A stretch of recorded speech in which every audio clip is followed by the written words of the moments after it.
Her name is literally Leet.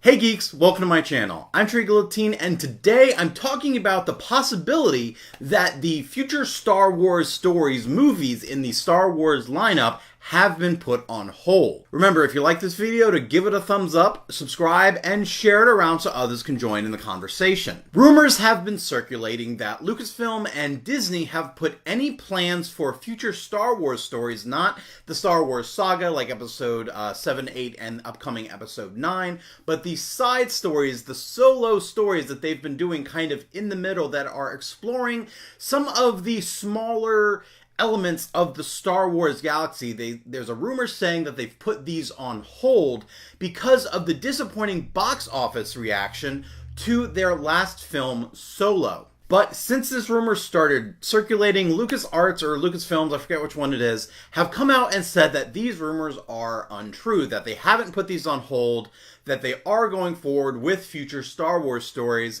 If anything, I think the truth of this kind of is in the middle, that they haven't stopped going forward with Star Wars stories, and they may not be going full steam ahead with Star Wars stories like Lucasfilm is saying, or LucasArts is saying, but somewhere in the middle, that while they're still going forward with them, they're probably taking this chance to reevaluate how they want to address these smaller Star Wars films. Of course, these Star Wars stories, we've already seen two of them, the first being Rogue One, which was a huge success, and then the second being Solo, which was the exact opposite. It was as much of a success as Rogue One was. Solo was not a success. And I think the reason for this boils down to a few things that actually have nothing to do with the movie itself. Originally, when Solo was in production, the original directors, Phil Lord and Chris Miller, many people who saw the early takes of the film compared the Han Solo story to Ace Ventura. Now, as much as I don't want to see a full-on Ace Ventura Han Solo story, I would like to see those original takes in like a deleted scene section of the Blu-ray or DVD, just to see what exactly that looks like. What does Ace Ventura Han Solo actually look like? I think that would be really funny to see, but I am relieved that that's not what they ended up doing, that those directors they either left or were forced to leave over creative differences, and they brought in Ron Howard to do the film. But because we are in that age where any news from any big production or video game or celebrity spreads like wildfire, so the information that was coming out of the Solo production was not good, and just about anyone who was even remotely touching on reading about this knew it. I also think it's because of these original production problems, even after Ron Howard took over, is the reason that Disney didn't really put as much of a marketing campaign or an advertising campaign for Solo as they did with Rogue One or Star Wars Episode 7 and 8. So because of this, the movie wasn't as much of a widespread thing. Like, people knew it was happening, but they hadn't really seen a lot of, there weren't a lot of big trailers for it. There wasn't a lot of big, come see it. They even didn't put it in their usual spot that they've done for Star Wars in the last 3 years, in a winter holiday season release. They put it as kind of a soft early summer release, which to me that was really weird, that this movie wasn't going to be taking the place of their Christmas release, because that's the pattern that they've developed. They did Episode 8 around Christmas, around the holidays, then they did Rogue One around the same time, they did The Last Jedi again around the same time in the holiday season, and then Solo they just kind of threw in at the beginning of summer, and I thought this was really weird. It's because of all of this that, like, you can really tell that Disney and Lucasfilms didn't have a lot of confidence in the film that they made, which is why I feel like other people felt that lack of confidence, so no one really wanted to see it. The movie didn't do well, not because it was a bad movie, but because hardly anyone really went and saw it. Even me, I wanted to go see it. I went to see it that weekend, the weekend that it released. But even I was very hesitant walking into the movie thinking, oh, this isn't going to be good. This is going to be really bad. I was worried. I was worried that it was going to be really bad. But I have to say, in defense of the Solo film, it wasn't. It was really, really good. I really, really enjoyed it. Solo was just a fun Star Wars adventure, which I feel that's really all it needed to be. It was probably the first Star Wars film of the trilogy or of the Star Wars stories that wasn't this huge, gigantic galaxy spread thing where the fate of the galaxy is in peril and Han Solo's going up against the Empire and Darth Vader. That's not what this movie was. It was a very small, insular, singular adventure of Han Solo in his early days. And I think that's all it needed to be, that while this is going on and while the events are important, of course, to Han Solo and Lando Calrissian, this is when they first meet, and Chewbacca, this is when Han Solo and Chewbacca meet for the first time, that is going to set up the rest of their adventures throughout the Star Wars history. The events that happened here were incredibly small compared to the widespread galactic empire, although it does touch on the very early days of the rebellion, that they don't full on go, they don't join the rebellion halfway through the movie and then go against the Empire, but there are interactions between a very, very early days kind of rebellion. Eldon, I don't know that I'm saying his name right, Eldon Ehrenreich, who I've never heard of before this film. I thought he did a great job as a young Han Solo. He really reminded me of watching a young Sean Patrick Flannery in the Young Indiana Jones Chronicles, which was basically just him playing young Harrison Ford. And that's what it felt like watching him.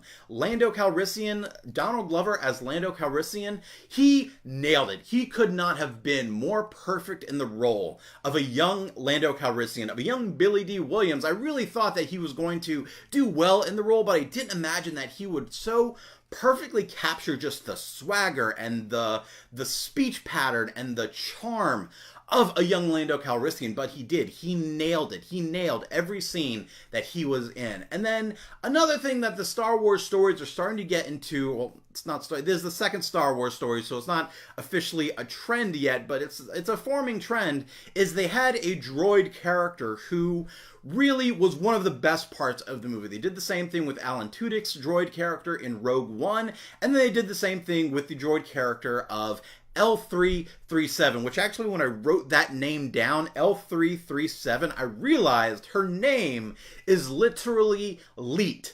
It literally spells out Leet in Leet speak. Leet speak being that really annoying kind of like gamer alphabet where you replace letters with numbers that look like letters. Like 3 looks like E, 7 looks like T. Whereas like if you put my name, it'd be like 7R3Y just to spell out Trey in Leet speak. It's kind of annoying, but the fact that her name is literally the word Leet in Leet speak, that's hysterical. And I wish I'd realized that before. I didn't realize it until I was preparing for this video and I wrote her name down, that her name is literally Leet. So Solo, a Star Wars movie, was a good movie. It was a good Star Wars adventure that didn't have the fate of the galaxy in peril, although it does set up for some future big events that could take place in future Star Wars stories, like the return of Darth Maul, which we know from seeing Darth Maul in both Clone Wars and Rebels. We know that Darth Maul survived his injuries. He survived his fight with Obi-Wan in The Phantom Menace. How exactly he went from the bottom of a pit on Naboo to a junkyard planet where he built spider legs, which we see that in the Clone Wars, where he shows back up and he has like these spider legs and he's a little crazy. How exactly that happened, I'm not sure, but he does survive his encounter. He gets actual regular legs, and then he goes on to be a villain in both Clone Wars and Rebels, which Rebels is something we see. Well, I'm going to talk about that in a second. So Solo was, in my opinion, a good movie. It was a good Star Wars adventure. If you haven't seen it yet, go see it, and maybe we can get Solo a better box office reaction in the coming weekends that it's still going to be in theaters. Now, assuming that LucasArts and Disney are going forward with more Star Wars stories, even if they're just kind of reevaluating how they want to approach them, there are 2 projects in the Star Wars story lineup that we do know they were either greenlit and put in development, or they were just kind of talking about doing, and it was most likely going to happen. And those 2 Star Wars stories are Boba Fett and Obi-Wan Kenobi. Now, for a Boba Fett movie, as much as I don't care about Boba Fett as a character, I don't think he's that much of a badass, but admittedly, I haven't read the expanded universe like a lot of other Star Wars fans have. I've just seen Boba Fett in the actual films. And in the original trilogy, in both Empire Strikes Back and Return of the Jedi, he did not impress me. He served one purpose very well in tracking Han Solo to Cloud City. That was his sole function, and he did that well, and he delivered on that. But then in Return of the Jedi, he's just standing around, and then is accidentally pushed into a Sarlacc pit by a blind Han Solo. So nothing about his character really reeks of badass to me. And that's something that showed, but if we're able to see a Boba Fett origin story where he kind of earns that title of most feared bounty hunter in the galaxy, that's a movie I would be interested in seeing. This isn't the only time we've seen Boba Fett. Of course, we saw Boba Fett in Star Wars Attack of the Clones, where he was Jango Fett's clone son, where his age wasn't expedited so that he could be a clone soldier. He was made just to be Jango Fett's son. We saw him in Attack of the Clones, and then we saw him a lot more in the actual Clone Wars series, where he was this brat kid who was running with bounty hunters like Cad Bane purely because they were associates of Jango Fett, and they were like, yeah, we'll take the kid under our wing and make him into this feared bounty hunter. But really, they were just there so that they had the name recognition of Jango Fett. But they were teaching Boba Fett how to be a bounty hunter, but he really was this little brat who hadn't proved himself, who was throwing around his name like just because he's Boba Fett means that he's going to be a badass bounty hunter, and that showed in that character, and I liked that. I liked that this kid wasn't just automatically a badass bounty hunter. Like, he was this little brat. He was this little brat doing stupid stuff, and he hadn't really grown into the role of the Boba Fett that we're made to believe is the most feared bounty hunter in the galaxy.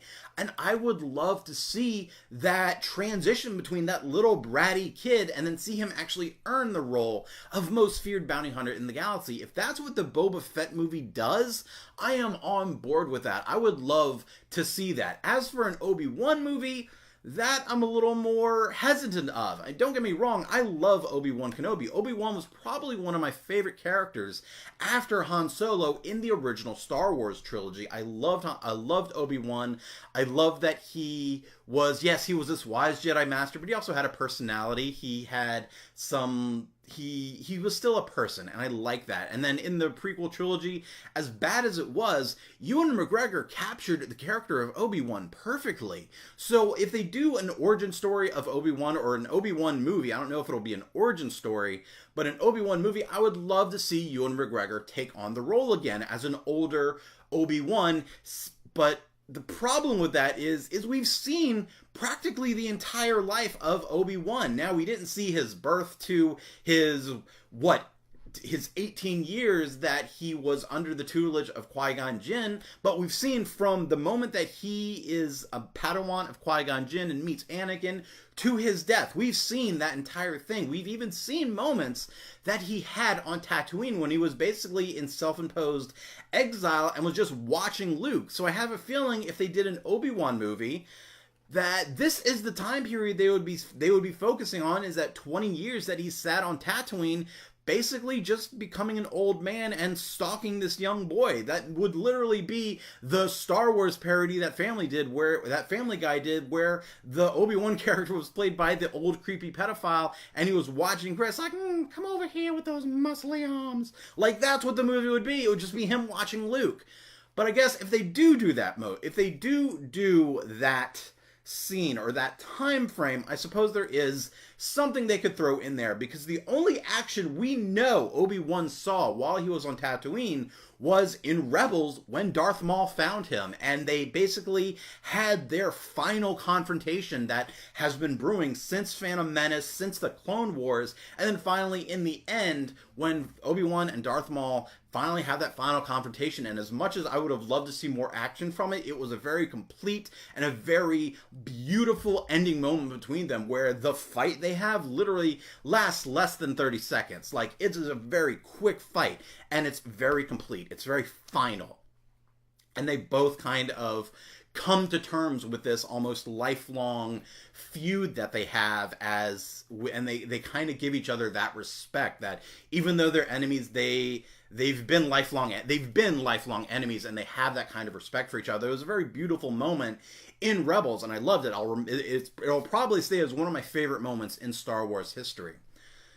But as far as we know, that's the only action Obi-Wan saw on Tatooine. Now, they could easily write a movie where he's on Tatooine and maybe he helped some settlers fight Tusken Raiders or something. Or there's another time frame that we could see, and that would be a very, very young Obi-Wan, where he's not even 18 with Qui-Gon Jinn in The Phantom Menace. Even before that, when he's still a very young Padawan, where he has a lot of interaction with the Mandalorians, and the Satine. Was her name Satine? I can't remember her name now. I didn't look this up first. I should have looked this up first. But he has like this kind of romantic relationship with the Mandalorian, who was going to go on to be queen of the Mandalorians and rule the Mandalorians, who were now becoming more of a peaceful society instead of the warmongering race they used to be thousands of years ago. So that would be an interesting thing. That would be an interesting thing to see in an Obi-Wan movie, but it's either like that time period or the time period he's on Tatooine, where practically nothing happens. So I'm a little more hesitant about that movie. Whether the rumors that the Star Wars stories have been put on hold are true or not, if Lucasfilm is actually still going forward with them, I do think there is truth in the middle of those two things, of either holding back or going forward, where they are taking a moment to step back and reevaluate how they want to address these Star Wars stories, which I think would be a good thing, because as much as Solo was a good movie, they mishandled the production news about it and just the marketing campaign for it when it was done. So hopefully going forward, we will see more Star Wars stories that, no, a lot of people say Star Wars stories aren't necessary. No, they're not necessary. They're 100% entertainment. They're there to entertain. They're there for fluff pieces of more adventures in the Star Wars galaxy that aren't centered around the Skywalkers and the battle against the Empire.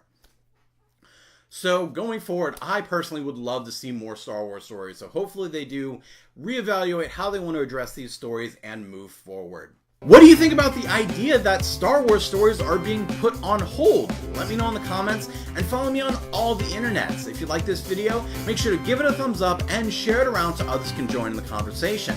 If you want to be featured in an upcoming video of What You Gaming On, make sure to tell me what game you're playing and what you like about it in the comments, or email me, or on any of my social media, and your answer will be featured in an upcoming episode of What You Gaming On. And make sure to share this video around so others can join in the conversation, and subscribe to my channel to geek out some more. Thanks for watching, and have fun.